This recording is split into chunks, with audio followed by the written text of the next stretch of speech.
Pag-usapan naman natin how to deposit your funds sa VT Markets. Right? So, all you need to do is log in ka muna sa VT Markets account mo sa website.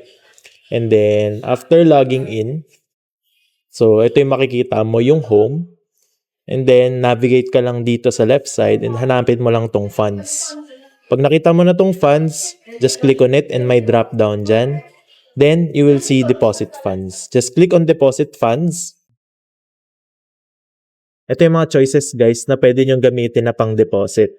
Kung gusto nyo e-wallets, GCash, Maya, GrabPay, dito kayo sa Philippine Instant Bank Transfer. Kapag debit naman or credit card, just click on credit and debit card. So all you need to do is ilalagay nyo lang doon yung credit card number nyo, yung details nyo, and that's it, no? Magbabawas na siya automatically doon sa debit or credit card nyo. And dito naman sa Philippine Instant Bank Transfer, ituro ko lang sa inyo yung GCash kasi yun yung pinakamabilis. So once na nandito ka na sa Philippine Instant Bank Transfer, so ngayon, tinatanong niya kung anong account yung dedepositohan mo, no?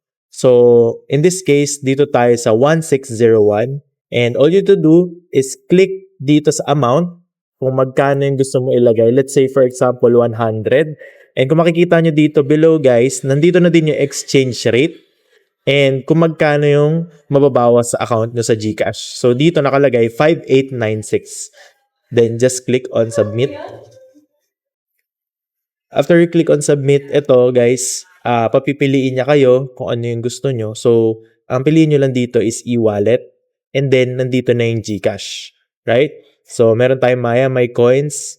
And may GrabPay din, ShopeePay, right? So just click on Globe GCash and pay with Globe GCash.